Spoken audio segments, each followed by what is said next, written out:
네, 중동 지역의 위기가 한 달 가까이 이어지고 있지만 향후 사태가 어떻게 진전될지 예측이 어려운 상황입니다. 국제에너지기구가 이번 위기를 1970년대에 있었던 두 차례의 오일 쇼크, 그다음에 2022년에 있었던 러우 전쟁의 충격을 합친 것만큼 심각하다고 평가합니다. 특히 과거와는 비교할 수 없을 정도로 복잡하게 얽힌 글로벌 공급망 속에서 위험의 위치와 파급 경로를 정확하게 짚어내는 것이 거의 불가능한 상황입니다.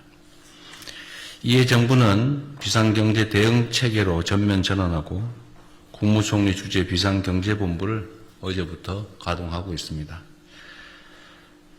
오늘 논의할 대응 방안과 다음 주에 발표 예정인 전쟁 추경을 통해서 대응의 큰 틀은 갖추어진 만큼 이제는 실행의 완성도가 매우 중요합니다. 현재의 에너지 위기는 국민 일상 곳곳에 예상치 못한 부담과 불편을 초래할 수 있는 만큼 정부는 사소한 부분까지 놓치지 말고 미리 대비해야 되겠습니다.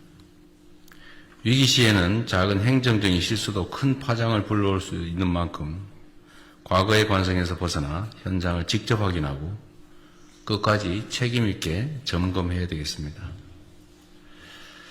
여러 차례 강조한 것처럼 위기 상황은 정부의 진짜 실력을 가감없이 드러내는 시험대라고 할 수 있습니다. 또 한편으로 정부의 실력, 즉 위기를 기회로 만드는 역량을 보여줄 수 있는 기회이기도 합니다. 이번 위기는 특정 국가만의 문제가 아닌 전 세계가 함께 겪고 있는 공동의 도전입니다. 우리에게 단번에 상황을 반전시킬 해법은 없지만 그럴수록 더욱 지혜를 모으고 또 고통을 나누는 연대가 절실한 시점입니다. 공공부문은 차량 오부제를 비롯해서 솔선수범해야 되겠고 또 국민 여러분께서는 대중교통을 이용하거나 또 에너지 절약 등 일상 속의 작은 실천에 적극 동참해 주시기를 요청드립니다. 내일부터 시행되는 정유사 공급과에 대한 2차 최고가격제 관련해서 일선 주유소 역시 제도의 취지에 부합하는 가격 책정에 적극적으로 협조해 주시기를 당부드립니다.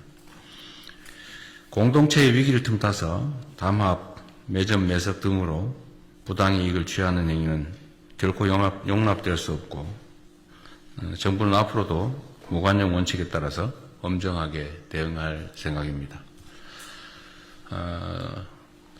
에너지 절감과 관련해서 좀 추가로 말씀을 드려야 되겠습니다.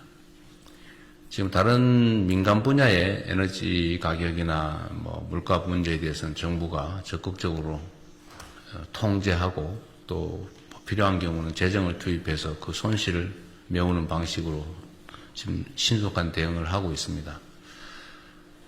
그런데 전기 사용과 관련해서는 좀 특별한 말씀을 드려야 될 것 같습니다.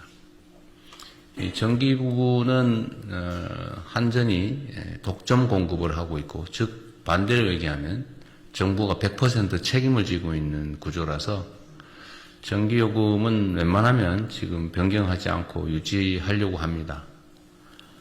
그런데 전기요금을 계속 이대로 유지할 경우에 그 손실폭이, 즉 적자폭이 엄청나게 늘어날 수가 있고 또 한편으로 전기요금을 통제하지 않고 올리지 않고 과거로 그대로 묶어두니까 전기 사용이 계속 오히려 늘어나거나 예를 들면 유류 대신에 전기를 쓰는 상황이 발생하겠죠. 그런 상황이 발생하면 손실이 기하급수적으로 늘어나서 문제가 될 수가 있습니다.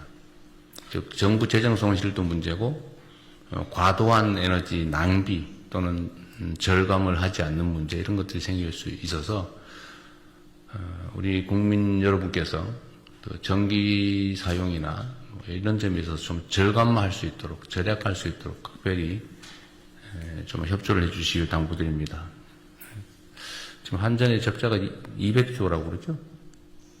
그래서 쉽지 않은 상황이라 국민 여러분께서도 그 점을 고려해서 에너지 절감에 특히 전기 사용 줄이기에 많이 참여해 주시길 부탁드립니다.